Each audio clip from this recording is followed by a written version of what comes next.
Bienvenue À Hollywood. Tu sais, s'il y a bien une chose qui me fascine, eh ben c'est le travail. Ah oui. Je pourrais rester là, accroupi, et le regarder pendant des heures. C'est comme au boulot, j'adore regarder mes collègues travailler. Mais là, maintenant, on va pas rester accroupi très longtemps. J'ai un sacré chantier qui arrive. Je vais essayer, je dis bien essayer, de préparer une pièce essentielle à ton moteur. La culasse.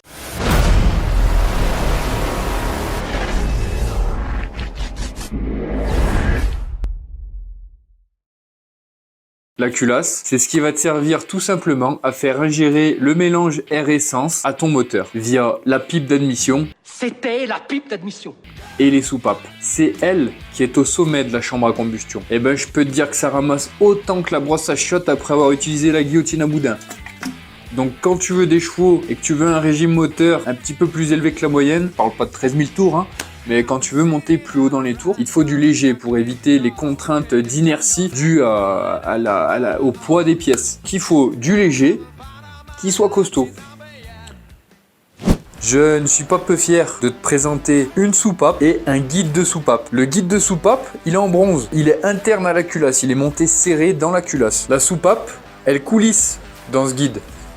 Et avec le temps, le guide il s'use, la soupape elle prend du jeu. Et t'imagines en 150 000 km le nombre d'allers-retours qu'elle fait la soupape. Bah t'inquiète pas hein. On va tout changer. De toute façon, qu'est-ce qui est pas neuf sur cette auto? Enfin du moins, qu'est-ce qui est pas neuf sur ce bloc? C'est tout neuf. Bon déjà faut que j'enlève tous les joints de queue de soupape. Hop. Quelle marque? Ouais, ils ont été changés déjà. Topran. Eh ben, qui c'est qui a changé ça, bon Dieu? Pas du Topran sur des joints de queue de soupape, bon Dieu. T'inquiète pas, hein. Il y a une plaque de bois hein, sous ma culasse. Au cas où ça t'irrisserait les poils de voir ma culasse directement sur l'établi.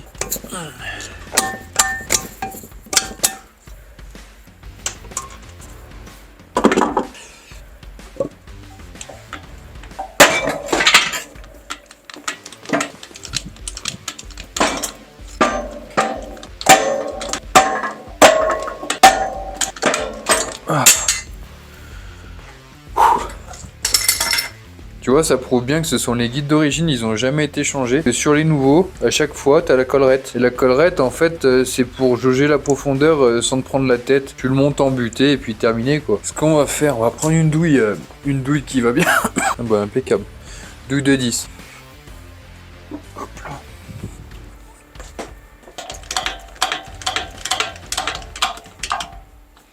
Et on voit l'un de fait.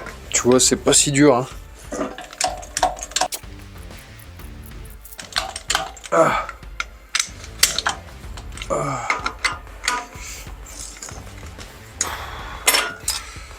Culasse avec les guides neufs.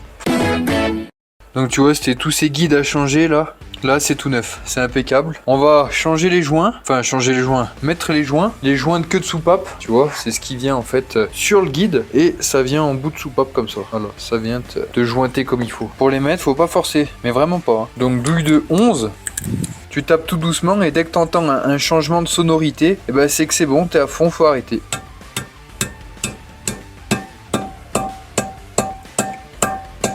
Voilà, là on est bien au fond. T'as vu, hein, c'est à la portée de tout le monde. Hein. Autant les guides, changer les guides que les joints de queue de soupape. Hein. Et avec les outils aussi, bien sûr. Hein. Faut les outils, c'est sûr. Hein. Mais tu vois, une petite presse. Ta culasse, elle est impeccable. Voilà, doucement. Là, c'est des joints de marque Victor Reigns. Voilà, impeccable, tu vois. Qu'est-ce que tu veux de mieux? Qu'est-ce que tu veux de mieux? Donc là, guide plus joint neuf. Pour les soupapes, eh ben, tu l'as vu la marque. Hein. J'ai pris des Ferrea Competition Plus. C'est beau. Je bande. Par rapport aux soupapes d'origine qui sont simplement forgées, bon, avec un acier qui est quand même plus solide que l'acier que de l'acier normal. Mais là, sur les soupapes Ferrea Competition Plus, nous sommes sur une qualité d'acier aérospatiale. Je pensais pas que la NASA allait intervenir dans le projet. Écoute, c'est chose faite. En plus de la qualité excellente de l'acier, ces soupapes ont été traitées thermiquement. Alors par contre, je tiens à dire, elles ne sont pas vendues avec leur clavette demi-lune. c'est quand même dommage, t'achètes 12 soupapes Ferrea, qui sont pas exactement pareilles que l'origine, et ben ils te vendent pas les clavettes 2001 avec, faut les acheter à part. Donc déjà tu débourses 400 € pour 12 soupapes, et en plus tu peux rajouter, avec les frais de port, mais bon, tu peux rajouter 200 € pour ce petit sachet qui contient, bah pour moi 24 2001 vu que j'ai 12 soupapes. Forcément, et ben t'es obligé d'acheter des clavettes 2001 Ferrea. Tu peux pas acheter des clavettes 2001 d'autres marques, ça va pas dessus, c'est pas possible. Donc ça te donne 500 soupapes. Donc ça te donne 12 soupapes à 400 €. Tu as les clavettes 2001 à 200 €. Donc 400 plus 200, nous sommes effectivement à 500 € le kit.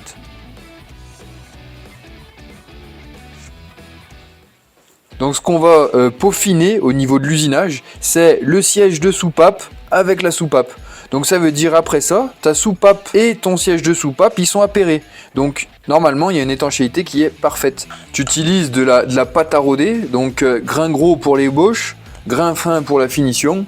En fait, il faut que tu obtiennes sur ta soupape et sur ton siège de soupape un gris mat, tu vois. Si tu as toute la partie grisée sur ton siège et sur ta soupape, c'est que normalement ta soupape elle est étanche. Donc j'avais déjà fait un rodage de soupape manuel.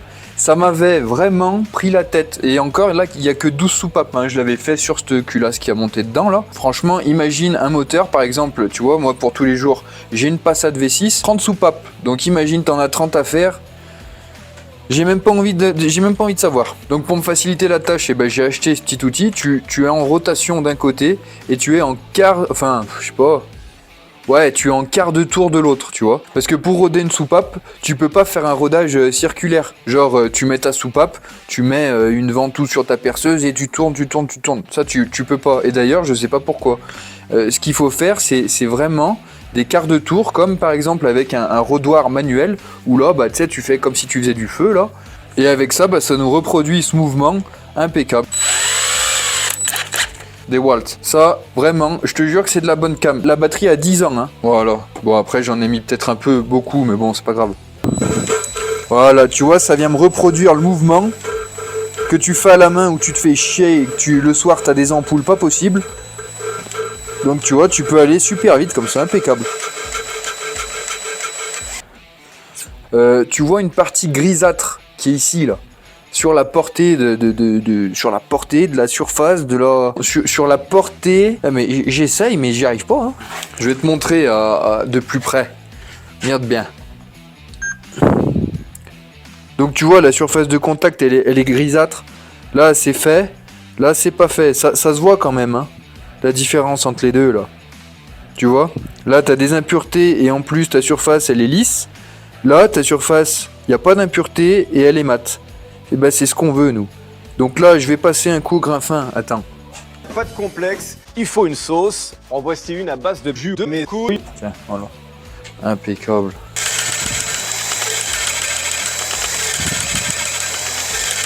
Et là, bah, ce que j'ai envie de te dire, c'est que le contact entre la soupape et le siège de soupape, il est impeccable. Bon allez, c'est parti, rodage de toutes les soupapes.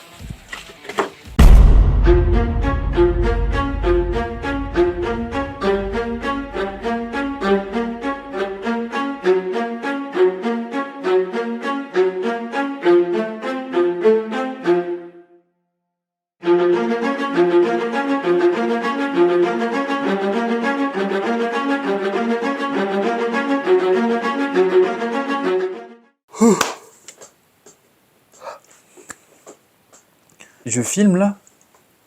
Un ressort de soupape, comment ça se présente? Tu as une coupelle, un ressort extérieur et un ressort intérieur. Donc tu as deux ressorts. Tu me connais maintenant via notre intimité. Je vais pas monter des ressorts qui ont 30 ans et qui sont d'origine. Mais bien sûr que non. Je vais monter des ressorts donc neufs, mais qui sont renforcés. Et oui, des ressorts de marque Supertech. Ressort et coupelle en titane. Ça permet déjà de prendre plus de tours. Le ressort en lui-même est beaucoup plus rigide que celui d'origine. Donc ça vient mieux combattre l'inertie engendrée par les va-et-vient de la soupape. Mais c'est pas tout.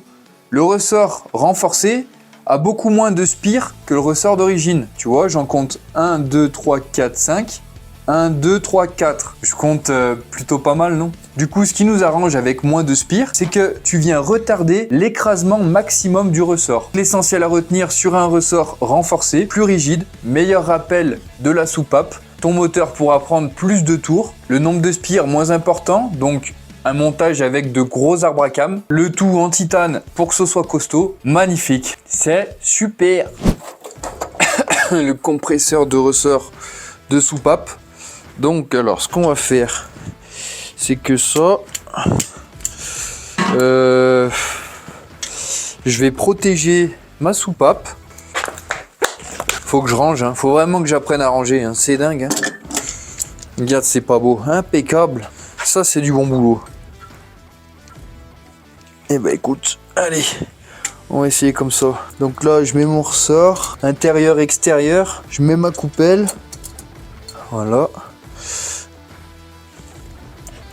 Oh, voilà, je suis venu compresser mon ressort, tu vois, c'est la première fois que j'y arrive à la main comme ça. Je suis peut-être plutôt balèze aujourd'hui. Donc ce qu'on va faire, donc là tu prends tes coupelles, c'est quoi ça déjà? C'est des clavettes demi-lune. T'en perds pas, hein, parce qu'il y a 3 mois de délai sur ces pièces. Oh putain, eh ben bien sûr. Oh merde! Oh, c'est con ça! Tu prends ta meilleure crème auto-bronzante. Tu prends ton tournevis. Alors ton tournevis. Ensuite je viens mettre Du vinaigre de coude et le jus de ma queue. un petit peu de crème sur ma clavette demi-lune. Attends, faut que j'en mette à l'intérieur aussi. Comme ça va coller sur la soupape. Ce sera nickel. Voilà. Et là, on vient l'insérer. Voilà. Là, elle est bien. Hop. Ensuite, la deuxième. Voilà, là, ok. Là, on y est. Bon, j'espère que j'y suis en bas et que ça va pas me péter à la gueule. Donc là, on détend le compresseur. Ouf. Ah bah, c'est bon. Bon, bah voilà, hein, c'est monté, hein. Donc tu vois, tout simple, tu prends ton compresseur, donc après tu as des compresseurs que tu visses, hein, tu n'as pas la poignée comme moi. Tu peux pas faire ça à tous, hein. Souvent les compresseurs que tu achètes à 30 balles sur Amazon, ils marchent très bien. Tu as la poignée pour venir visser là, et tu viens compresser ton ressort en vissant en fait. Là il est un petit peu plus haut de gamme, j'avoue. Et c'est vrai que c'est confortable de travailler comme ça. Voilà, bien en place. Putain de merde, j'aime pas parce que par terre c'est dégueulasse. Ce garage de toute façon il est mal rangé, c'est dégueulasse. Et ça prend la poussière après quand je les mets. Putain, c'est dur, hein. Comme ma bite. Dis donc, hein. Et merde. Voilà. Il y en a une qui a sauté. Avant de mettre la culasse sur le bloc, je vais quand même la passer au détecteur de fuite. Parce que tu vois, moi j'ai pas de chambre de combustion, je peux pas les remplir avec de l'essence ou de l'acétone. Je vais mettre du détecteur de fuite, tu vois, bien comme il faut de partout. Si, ça va marcher. Ça va marcher. Voilà, impeccable. Et puis je vais mettre la soufflette dans les trous, on verra bien si ça fuit. C'est sûr que ça marche.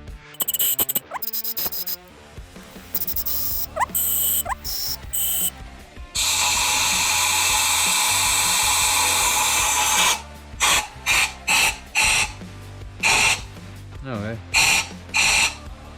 Oh putain, tu te fous de ma gueule. Super. Bah c'est vraiment pas étanche, nom de Dieu. Bon bah écoute, c'est parti, on va redémonter. Ah putain, je suis dégoûté. Putain, chier.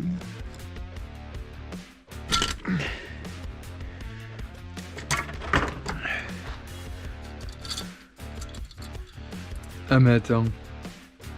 Je suis sûr que c'est parce que, tu sais, quand j'ai rodé, pourtant j'ai essuyé, hein, mais je suis sûr c'est parce qu'il reste des petits grains de rodage. Ça m'étonnerait même pas. Pourtant, j'y ai essuyé comme il faut. Hein. Ce qu'on va faire, on va essayer de la remonter direct. Pourtant, le bruit est beau. Hein. Ça claque bien. Hein. Ça me laisse le temps de claquer les pubs. Bon, ça va, ça me rassure, tu vois. Finalement, c'était juste parce qu'elle était sale. Ça veut dire qu'on peut monter la culasse sur le bloc.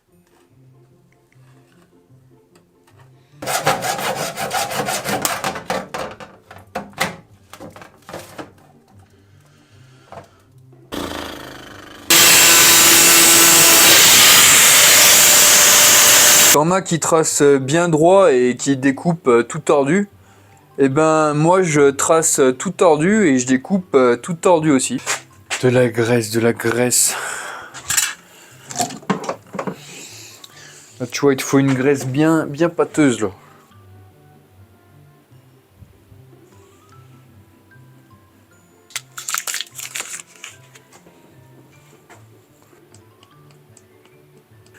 Bon, on va calculer notre RV. J'ai fait un trou ici pour que l'air s'échappe. Et puis pour que je puisse remplir en huile, c'est quand même pas mal. J'ai calé mon moteur au point mort. Tac. On va faire partir la bulle du départ. Voilà. Un vrai médecin. Et ensuite, eh ben, on va y aller de 5 ml en 5 ml. Ouais, je suis à 5. Et là, tu viens remplir Toutes les chats de Paris. ta chambre de combustion. 3. J'ai calculé avec précision mon rapport volumétrique. Et vu mon niveau en maths, eh ben, j'en suis pas peu fier. Pour calculer ton RV, il va te falloir le volume de ton cylindre. Donc tu fais pi fois R au carré fois ta course. Ça m'a donné 488 cm3 par cylindre. Donc ça, c'est le volume de ta cylindrée. Ensuite, il te faut le volume de ta chambre de combustion au point mort haut. Donc moi, ça m'a donné, tu sais, avec l'huile, 55 ml. Donc tout simple, 55 cm3. Il te faut aussi le volume du joint de culasse, donc c'est-à-dire le 1,6 mm d'épaisseur du joint de culasse. Et ben faut calculer ce petit volume aussi, ce qui m'a donné 8,7 cm3. Et moi, vu que ma culasse elle est plate, j'ai pas de chambre dans la culasse. Les soupapes elles sont à ras la culasse. J'ai pas besoin de calculer. En fait, tu peux pas calculer. Il n'y a pas de chambre de combustion sur la culasse. Donc ta formule, c'est ta cylindrée, 488,577 cm3, plus le volume piston au point mort haut, donc 63,76 cm3, et tu le divises par 63,76. Moi, ça m'a donné un RV de 8,66 pour 1. Le RV sera un peu plus haut. Au niveau de ma culasse, j'ai les soupapes qui dépassent un petit peu. Ça me réduit ma chambre de combustion, mais on va pas piner les mouches. En gros, je vais être à 8,8, tu vois. Avec les pistons Wiseco, avec un joint de culasse d'origine, j'atteins bien le 9 de RV. Donc c'est impeccable. Ce sera très bien pour une prépa turbo à l'éthanol. Très très bien. Il n'y a pas besoin de descendre à 7, 7,5, 8. Pas besoin. Pas besoin. J'ai pris un joint de culasse de 1,6 mm d'épaisseur. C'est un joint de culasse renforcé, tu vois, en fait. T'as une cale en aluminium et t'as des feuilles, il est feuilleté en fait. C'est un joint de culasse renforcé.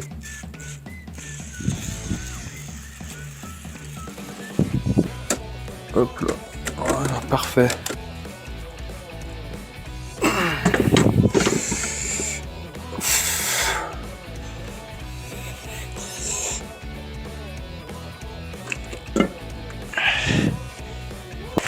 Ajusa, je sais pas comment tu dis. Tiens la ref, tu vois la ref? C'est pour BMW et Ford, c'est du M11 par 1,5. Du coup elles sont toutes de la même longueur, par contre il faudrait juste les recouper un petit peu là. On les recoupera et c'est des vis en 12,9. Bon, pour ce qui est des grandes, ce qui va bien, c'est que ça va en lieu et place. Donc là je te dis, on va envoyer la prod, ça va être fait d'une manière très industrielle.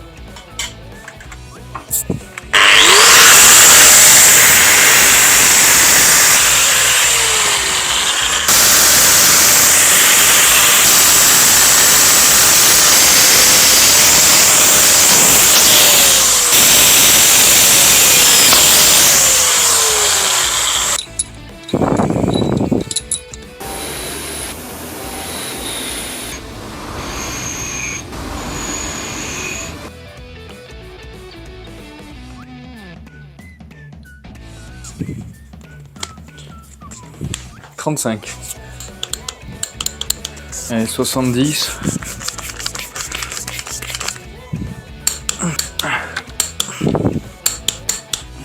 Moment fatidique. J'espère que les vis vont tenir le 110 Nm. Oh, je te conseille les vis Ajusa. Elles sont super bien.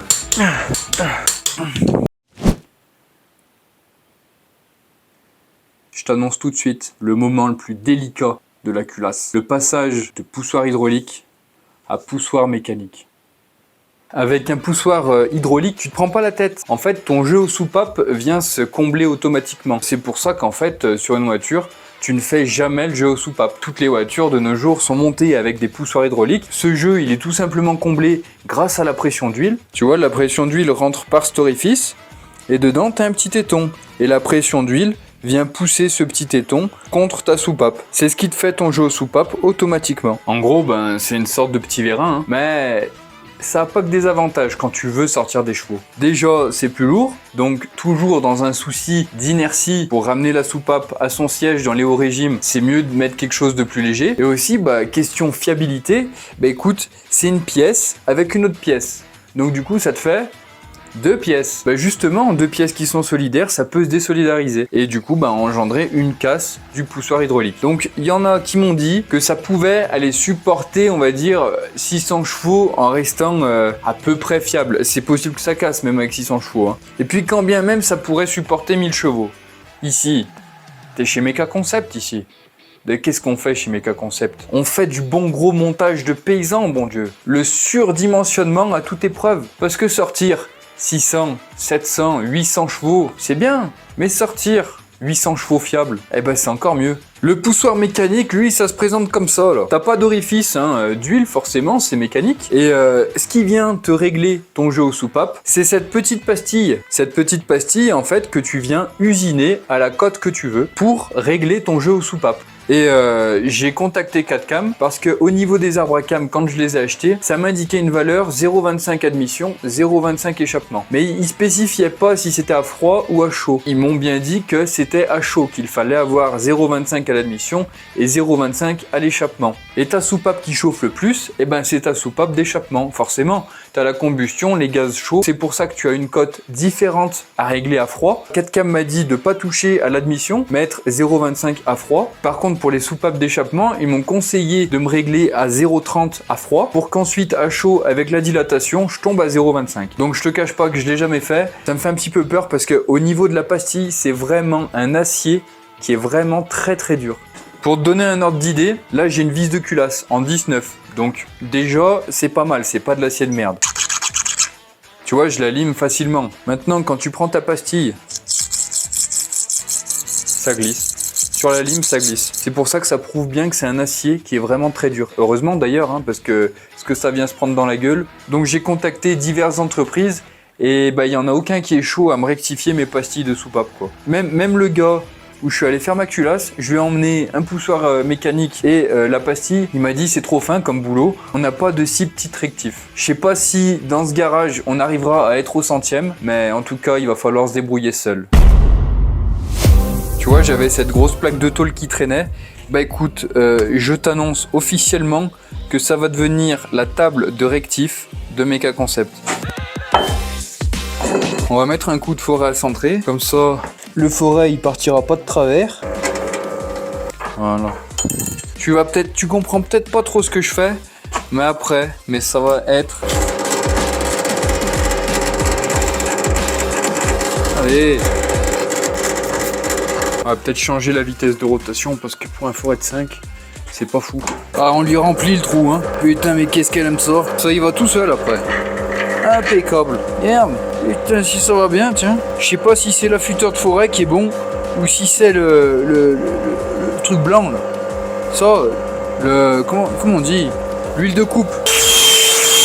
Ouais, je vais t'expliquer comment ça se présente. Là, j'ai fait un trou de 10. Le trou de 10, le problème, c'est que la pastille, elle rentrait pas serrée dedans. Tu vois, je la rentre au doigt facilement. Donc pour la précision, c'est pas super bon. Là, j'ai fait un trou avec un forêt de 9,8. Avec l'imprécision d'un forêt, j'ai peut-être percé à 9,9. On peut voir que faut que je la rentre au marteau quand même. Là, j'ai fait un taraudage M6 avec une vis sans tête. Et cette vis, elle va venir pousser la pastille, histoire qu'elle me la fasse dépasser du plan, du marbre, pour ensuite venir se faire rectifier avec l'outil de menuisier, la ponceuse à bande.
Eh ben, je crois que je peux te dire que j'ai fini la culasse.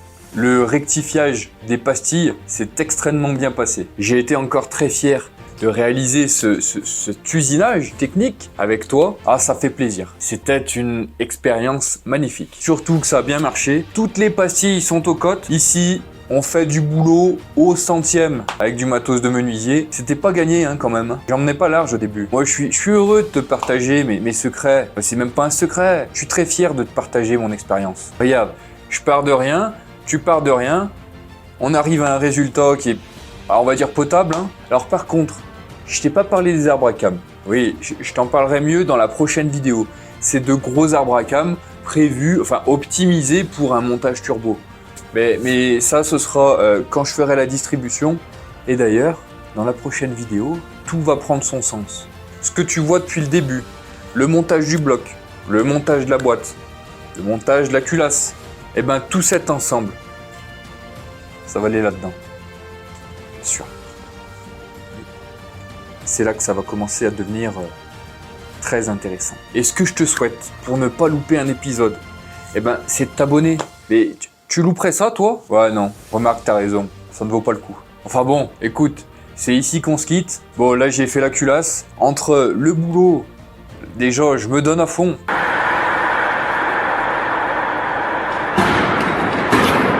Ensuite, j'arrive ici.